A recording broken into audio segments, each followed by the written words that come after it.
دین تو سارے پیغمبروں کو ملا، مگر سلیمان علیہ السلام کو جیسی دنیا ملی ایسی نہ ان سے پہلے کسی کو ملی، نہ ان کے بعد کسی کو ملے گی. اتنی دنیا اللہ نے سلیمان علیہ السلام کو دی کہ سلیمان علیہ السلام نے اللہ سے دعا مانگی تھی، اللہ مجھے ایسی بادشاہت دے کہ میرے بعد کسی کو نہ ملے. تو بس یہ تو انتہا ہو گئی نا بھائی، قیامت تک کسی کو نہ ملے، ایسے پاکستان کے کسی صدر کو بھی نہ ملے، ایسی حکومت چاہیے. حکومت مراد یعنی اتنے وسائل چاہیے. تو اللہ نے سلیمان علیہ السلام کے ماتحت ہواؤں کو کر دیا، اور سمندر کے ہیرے جواہرات جو بھی قیمتی پتھر تھے وہ جنات نکال کے لاتے تھے، جنات کو تابع بنا دیا. اتنی زبردست حکومت. لیکن موت کا منظر بڑا عجیب. میں پہلے سوچتا تھا یا اللہ تو نے سلیمان علیہ السلام کو اس طرح سے کیوں موت دی ہے؟ لاٹھی ہاتھ میں، اپنی شاہی کرسی پہ بیٹھے ہوئے ہیں، اور جنات کے ذریعے تعمیرات کروا رہے ہیں عمارتوں کی. اور جنات بہت ٹینشن میں، کیونکہ جن کسی کے قابو، یہ جو عامل کہتے ہیں نا جن ہمارے قابو میں، اصل میں یہ جنات کے قابو میں ہوتے ہیں. جنات ان کا کان مروڑ ہوتے ہیں، اب یہ منتر پڑھ، چل اب یہ کر. جن ان کے قابو میں نہیں ہوتے. وہ تو سلیمان علیہ السلام کا معجزہ تھا کہ جنات کو قابو میں لے لیا انہوں نے. یہ کہاں سے، یہ کیا ان میں کون سے کچھ کیوں قابو آئیں گے؟ جن بولے گا تم ہو کیا، تمہاری اوقات کیا ہے؟ جنات کوئی چھوٹی موٹی مخلوق تھوڑی ہے، عمریں لمبی ہوتی ہیں جنات کی. ایک آدمی گیا فلیٹ میں، کسی نے بتایا یہ خالی فلیٹ ہے، اس میں جنات بھوت ہیں، نہیں جا. اس نے کہا کوئی جن ون نہیں ہوتا. وہ خالی پڑا ہوا تھا بہت عرصے سے. وہ کہتے ہیں نا خالی عمارتوں میں جن بھوت آ جاتے ہیں. بہت عرصے سے خالی پڑا ہوا تھا، ان کو فنٹر بننے کا شوق تھا. لوگوں نے کہا بھائی نہیں جا اس میں بھوت ہیں. اس نے کہا کوئی بھوت نہیں ہوتا. گیا دروازہ نوک کیا، آواز آئی کون؟ کہنے لگا میں فلاں صاحب ہوں، آپ یہاں رہ رہے ہیں، میں نے سنا یہاں جنات ہیں، دروازہ کھولیے. اس نے دروازہ کھولا، عجیب سی گول گول آنکھیں. کہا بھائی میں نے سنا یہاں جنات ونات ہیں. کہہ رہے ہیں ایسی بکواس ہے، میں تو 500 سال سے لے رہا ہوں، مجھے تو آج تک کوئی نظر نہیں آیا. میں تو 500 سال سے رہ رہا ہوں، مجھے تو ابھی تک کوئی نظر نہیں. یہ بے ہوش یہی جن تھا بھائی، 500 سال سے انسان تو نہیں رہ سکتا. اچھا یہ عامل لوگ نا یہاں بیوقوف بناتے ہیں. ہم نے صحابی جن کو دیکھا ہے، کیونکہ جب یہ سنتے ہیں نا کہ جنات کی عمریں لمبی، تو 1400 سال پرانا جن بھی نکال کے لے آئیں گے. یہ الو بنانے کے علاوہ کچھ بھی نہیں ہے. صحابی جن کو دیکھا ہم نے، تابعی جن کو دیکھا ہم نے، اس جن کو دیکھا جس نے حضرت علی کی صحبت اٹھائی، سب بکواس کرتے ہیں. اور بعض ہمارے نیک لوگ بھی ان سے متاثر ہو جاتے ہیں، بڑے علماء بھی بعض ان سے متاثر ہو جاتے ہیں. ہمارے ہاں کسی چیز سے متاثر ہونے کے لیے بس اتنا کافی ہے کہ امکان کے درجے میں صحیح ہو. جیسے آپ کسی کو یہ بتا دیں نا کہ یہ کھانے سے یہ ہوتا ہے، تو امکان تو ہے نا کہ ہو سکتا ہے ہوتا ہو. ریسرچ ہے؟ ریسرچ نہیں ہے بھائی، امکان کافی ہوتا ہے ہمارے ہر چیز. حالانکہ کسی بھی دعوے کے لیے امکان، بھائی میں دعویٰ کروں اس نے میرے 1 لاکھ روپے لیے، اگلا کہہ رہا ہے کیا دلیل ہے؟ میں کہتا ہوں ممکن تو ہے نا کہ تم نے لیے ہوں، تو اس سے دلیل، اتنی دلیل کافی ہوگی؟ اور بھائی یہ امکان کافی نہیں ہے، گواہوں سے ثابت کرو کہ لیے، یا تو یہ اقرار کرے یا گواہوں سے ثابت کرو. ہمارے یہاں دیکھا جاتا ہے جادو نبی پہ جب ہو سکتا ہے تو ہو سکتا ہے اس پہ بھی ہوا ہو. وہ ہو سکتا تھوڑی دلیل ہوتی ہے. سمجھ میں نہیں آ رہی بات؟ امکان تھوڑی ہوتا ہے. ابو بکر پہ کیوں نہیں ہو گیا جادو، حضرت عمر پہ کیوں نہیں ہو گیا؟ اس کا مطلب آسان کام نہیں ہے. نبی پہ کیوں ہو گیا تھا؟ اس کی ایک وجہ تھی کہ وہ کہتے تھے نبی صلی اللہ علیہ وسلم جادوگر ہیں، تو اللہ نے آپ سے اس طعنے کو دور کرنے کے لیے ہونے دے دیا تھا تاکہ لوگوں کو یقین ہو جائے کہ یہ جادوگر نہیں ہے، کیونکہ جادوگر پہ جادو نہیں ہوتا. اس میں حکمت نہیں، ورنہ یہ آسان کام نہیں ہے بیٹھے ہوئے کچھ بھی ساس کو بہو سے لڑا دیا. اپنی حرکتیں ٹھیک نہیں ہوتی، اور وہ جب پھڈے ہوتے ہیں تو بجائے اپنی حرکتیں ٹھیک کرو کہ یار کس میں فالٹ ہے اس کو صحیح کرو، فوراً کس پہ ڈال دیتے ہیں؟ ایک نئی جنگ چھیڑ دیتے ہیں. نند نے لڑوایا ہمیں، یہ نند نے ہمارے گھر میاں بیوی میں کیا کروایا؟ پھڈا. خود اپنی حرکتیں ٹھیک نہیں ہے، ڈال کس پہ رہے ہیں؟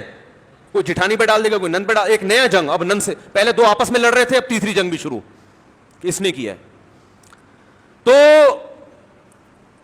سلیمان علیہ الصلوۃ والسلام بیٹھے ہیں، اللہ نے دیکھو اتنی طاقت اور قوت دی کہ جنات کو آپ کے تابع بنا دیا. قرآن کہہ رہا ہے جنات سخت ٹینشن میں محنت مزدوری کا کام کر رہے ہیں اور عمارتیں بنا رہے ہیں. یہ جو احرام مصر ہے عین ممکن ہے حضرت سلیمان علیہ السلام کی تعمیرات ہوں. اتنی ٹینشن میں جنات، اور ادھر سلیمان علیہ السلام ایسے عصا ہاتھ میں لے کے بیٹھے ہوئے ہیں. اور قرآن کہتا ہے فلما قضینا علیہ الموت، ہم نے موت کا فیصلہ کر دیا. کیسے عجیب انداز ہے. ارے بھائی یہ تو بادشاہ پہلے بیمار ہوتے، اپنا جانشین کسی کو بنا کے جاتے.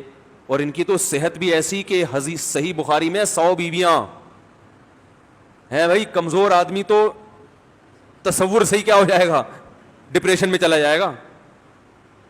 کیا خیال؟ تو کیا کیا خاندانی صحت ہوگی. پیغمبروں کو تو اللہ نے ویسے ہی بہت قوت دی ہوتی ہے, قابل رش صحت ہوتی ہے پیغمبروں کی. جنگ میں کمانڈر رہے ہیں, لڑائیاں لڑی ہیں جنگوں میں, اتنی زبردست صحت. اور بھائی آپ کی موت سے پہلے تو اللہ آپ کو بیمار کرتا, پھر علاج ہوتا, پھر طویل عرصہ, پھر بھائی نہیں بس اللہ نے موت دینی تھی تو دے دی, ایسے ہوتا نا. نا نا نا نا.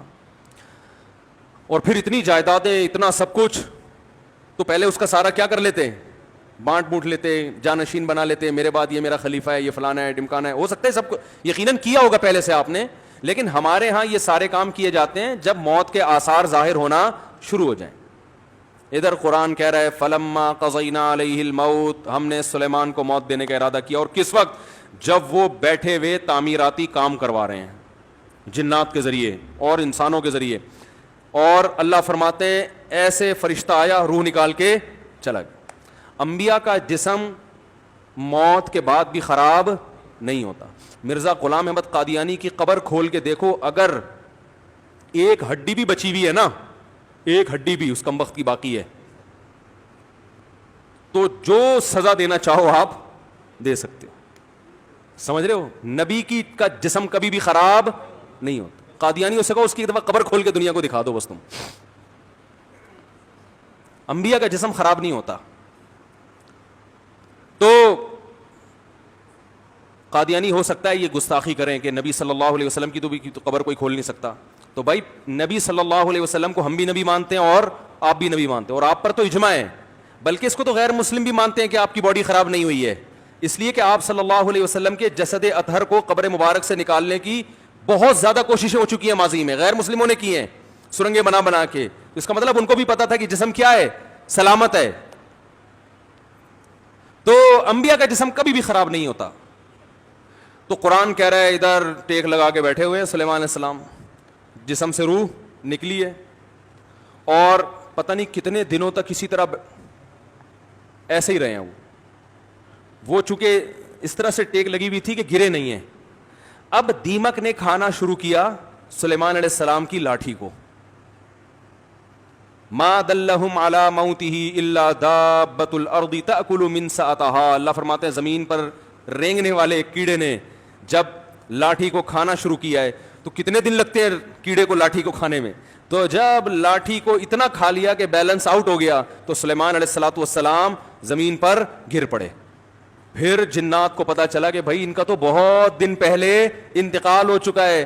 اللہ فرماتے ہیں کہ اگر جنات کو پہلے سے پتا ہو جاتا کہ ان کی موت واقع ہو چکی ہے, ما لبثوا فی العذاب المہین, تو اتنی سخت ٹینشن میں جو انہوں نے دن گزارے اس ٹینشن میں وہ دن نہیں گزارتے.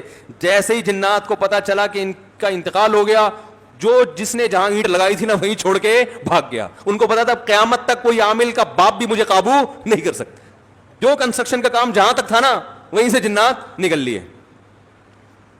ورنہ سلیمان علیہ السلام 2-4 عاملوں کے ذمہ لگا کے چلے جاتے, بھائی میں کسی بھی وقت دنیا سے جا چکا ہوں, جا سکتا ہوں, تو ان کو ذرا پکڑ کے واپس لانا, جو 2-4 اینٹیں رہ گئی وہ تو لگا دیں ہیں بھائی. یہ قرآن کے الفاظ بیان کر رہا ہوں, ما لبثوا فی العذاب المہین. اللہ فرماتے ہیں کہ جنات کو پہلے سے پتا ہوتا نا کئی دن پہلے ان کا انتقال ہو چکا ہے, تو یہ اتنی سخت ٹینشن میں نہ ہوتے.